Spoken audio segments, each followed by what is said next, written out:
India और Qatar के बीच जो वो नेवी को लेके कंट्रोवर्सी चल रही है, तो इंडिया ने सप्लाई जो है कतर में बंद कर दिया। अब कतर तड़प रहा है, बिलबिला रहा है कि भाई मेरे पास मेडिसिन ख़त्म हो गया है, दुनिया से मदद मांग रहा है कि इंडिया को बोलो कि हमें मेडिसिन भेजे। तो जो साथ वाला हमारा मुल्क है उसने हर फील्ड के अंदर इतनी तरक्की कर ली है कि दुनिया मिन्नतें कर रही है कि भाई हमारी सप्लाई बंद ना करो, हमसे ये चीज़ ना छीनो। इतनी पावर मार्केट में कैसे बना ली। दूसरी तरफ अगर हम इस्लामिक कंट्रीज़ की बात करें, कतर ने जब से जो है इंडिया के 7 नेवी ऑफिसर्स को जो है फांसी का हुक्म दिया है, उस तरह भी जो है इंडिया ने मेडिसिन की सप्लाई बंद कर दी और कतर भी जो है मेडिसिन की सप्लाई ना होने की वजह से बहुत ज्यादा परेशानी में मुब्तला है। वजह घुटनों पे तो ला के खड़ा कर दिया उसे। उधर उसे गैस लेना बंद कर दी, उधर दवाइयां देनी बंद कर दी, उधर पैसा उन लोगों ने पैसा सब्जियां और खाने पीने देने बंद कर। फिर से बड़ी और क्या हो सकती है। भूखा मर रहा है।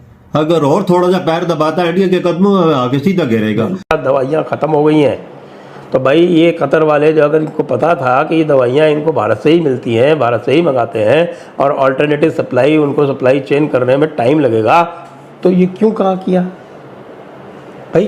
क्यों उंगली की? संभाल नहीं सकते थे तो उंगली की क्यों, ये बताओ। स्वीडन से मंगा लें, अरे भाई पोलैंड भी है, जर्मनी भी है, आपके पास तो क्या है, पैसा फेंको तमाशा देखो।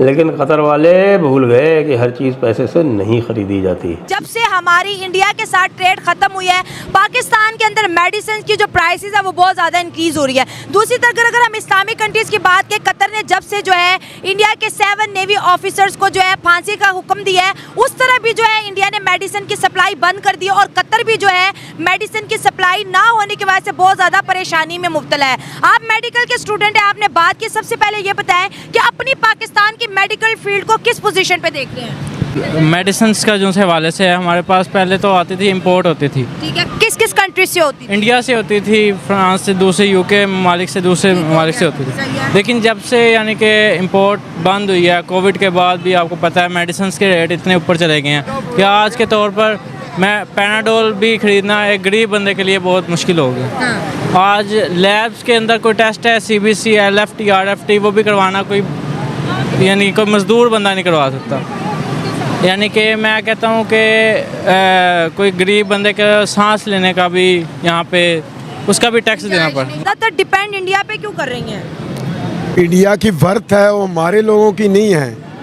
वो एक मोदी है, वो जो सालों के साल चल रहा है। हमारे पास एक मराना आया, वो 3 साल रहा, उसको भगा दिया। जिस तरह उन्होंने बोला कि भाई पाकिस्तान से जिस तरह हमने अभिनंदन को निकाला, यानी पाकिस्तान को यहाँ पर रगड़ा है, सीधा रगड़ दिया है कि भाई जिस तरह हमने पाकिस्तान से अभिनंदन को लाया, इसी तरह अपने 8 सैनिकों को मार। उधर इधर तो 1 था, उधर 8 है। ये जो BJP ने कसम उठा ली है कि हमें उसको वापस लाएंगे, इनका मिशन, मोदी जी का ये मिशन शुरू हो गया। और भाई जब अगर सोचो कि जब ये खबर मोदी जी ने बोला था, दी थी पूरे भारत को कि मैं 24 घंटे का टाइम देता हूँ पाकिस्तान को दो, और हमारे फिर बाद में पार्लियामेंट में उस बंदे ने भी बोला था, हमारी टांगे कांप रही थी और हमें पसीने आ रहे थे कि भाई अगर अभिनंदन को हम पाकिस्तानियों ने वापस ना किया तो भारत हम पे हमला कर। जय हिंद दोस्तों। तो जैसा कि पाकिस्तानी चर्चा कर रहे हैं कि भारत ने कतर का टेटुआ दबाना शुरू कर दिया है, और ये तो अभी शुरुआत है, आगे बहुत कुछ होने वाला है धीरे धीरे। तो कतर ने क्या किया कि कतर ने हमारे 8 पूर्व नेवी के जो ऑफिसर थे उन्हें फांसी की सज़ा सुना दी।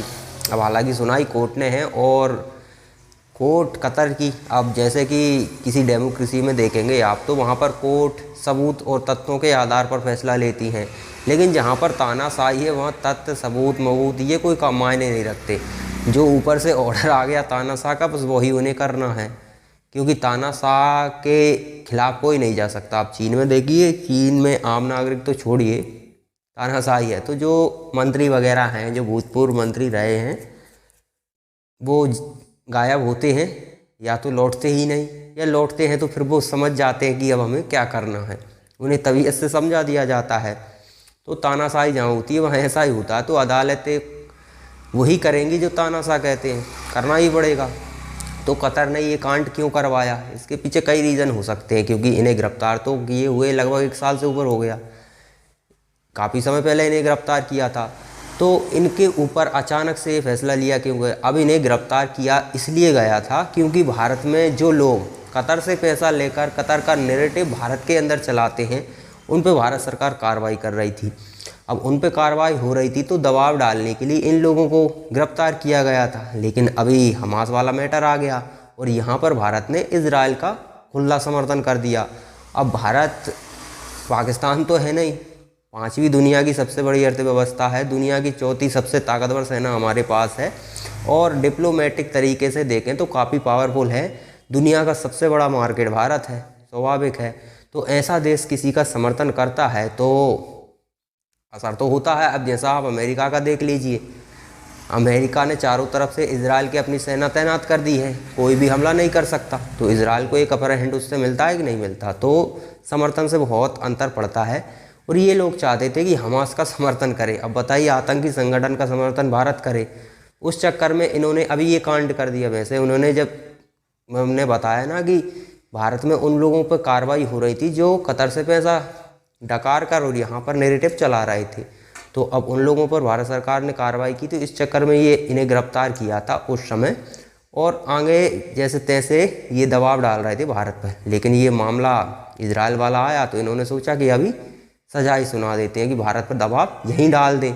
वो काम तो ठीक है, जो भारत में पैसा ले रहे हैं उन्हें बाद में देखेंगे, अभी हमास को बचाना ज़्यादा ज़रूरी है। और स्वाभाविक है, हमास का बैंड जो इजराइल बजा रहा है उस हिसाब से लगता नहीं कि ज़्यादा समय तक हमास टिक पाएगा, क्योंकि ज़मीनी ऑपरेशन शुरू हुआ है, उसमें 2 हिस्सों में गाजा को काट दिया गया है। अब गाजा 2 हिस्सों में कट गया और पब्लिक को धीरे धीरे वो निकाल भी रहे हैं, बाकी के तो फिर हमास ही बच रहा है। और वैसे भी टनलों में है ये अंदर, टनलों के अंदर से तो कौन निकलेगा, आम लोग तो निकलेंगे नहीं, वहाँ पर तो वही निकलेंगे हमास के टेररिस्ट, तो उन्हें टारगेट। और ये सभी ख़त्म हो गए तो गाजा पट्टी में फिर ना तो कतर का कुछ वर्चस्व रहेगा वहाँ पर और ना ही ईरान का रहेगा, तो इन लोगों पर दबाव काफ़ी है।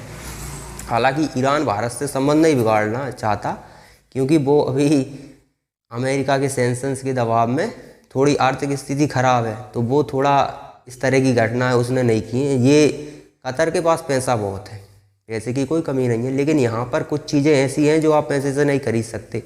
कुछ दवाइयाँ हैं वगैरह, फूड वगैरह, ये चीज़ें आपको अदर देशों से ख़रीद सकते हो, लेकिन महंगी पड़ेंगी। तो भारत क्या कर रहा है कि अब थोड़ा इनकी नस दबाना स्टार्ट कर रहा है कि भाई जो गैस आप हमें बेचते थे वो हम नहीं खरीदेंगे, अलग अल्टरनेटिव बहुत हैं दुनिया में, दूसरा देखेंगे, ऑयल नहीं खरीदेंगे। रूस से तो भी खरीद रहे हैं, इनसे थोड़ा बहुत इसलिए खरीदते थे ताकि रिश्ते बने रहें। अब आप किसी से बिल्कुल भी व्यापार नहीं करोगे तो दूरियां आती हैं, दूरियां ना आए, रिश्ते बने रहें, इसलिए ऑयल वगैरह ये चीज़ें खरीदते रहता था भारत। लेकिन अब भारत ने की नीति थोड़ी बदल गई है, भारत ने अपनी नीति को बदला है कि आप अगर दोहरा रवैया दिखाएंगे तो फिर स्वाभाविक है हमें भी इसी तरह के काम करने पड़ेंगे। हम आपसे गैस भी खरीद रहे हैं, ऑयल भी खरीद रहे हैं, आपको अनाज भी पहुंचा रहे हैं, दवाइयाँ भी पहुंचा रहे हैं, हमारे लोग भी आपके यहाँ काम करते हैं और वो लोग ईमानदार हैं, स्वाभाविक है। पाकिस्तानियों से काम कराइए ना, कोई नहीं कराना चाहता। इजराइल ने क्या कहा है कि सिर्फ भारतीय ही चाहिए हमें, 1 लाख भारतीय मांगे ना उसने काम करने के लिए, क्योंकि उन पर ट्रस्ट है, वो भारतीय कहीं भी जाएंगे वहाँ ईमानदार रहेंगे।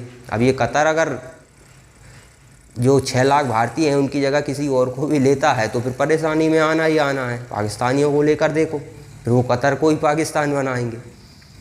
तो कतर का इलाज होगा और डिप्लोमेटिक तरीके से जैसे भारत सरकार जो कर सकती है वो कर रही है। और वैसे ज़्यादातर चांस है कि कतर इतना बड़ा फैसला नहीं लेगा, खाली दबाव डालने के लिए वो ऐसी हरकतें कर रहा है, क्योंकि इस तरह का फैसला लेने में भारत का ही नुकसान नहीं, कतर का भी नुकसान है।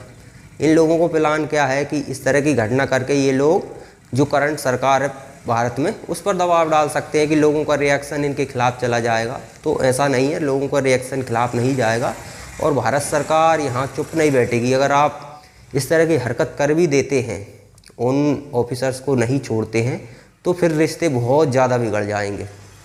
और भारत इस समय अमेरिका से भी कहता है कि ना तो हम आंख दिखाकर बात करेंगे और ना आंख झुकाकर, आंख मिलाकर बात करेंगे, जिसे करनी है करे, और जिसे आंख दिखाने का शौक़ है तो उसकी आंख झुकाना भी हम जानते हैं।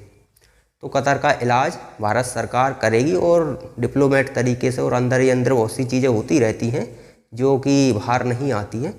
तो भारत सरकार इलाज कर रही है और ये बात पाकिस्तानी भी मान रहे हैं।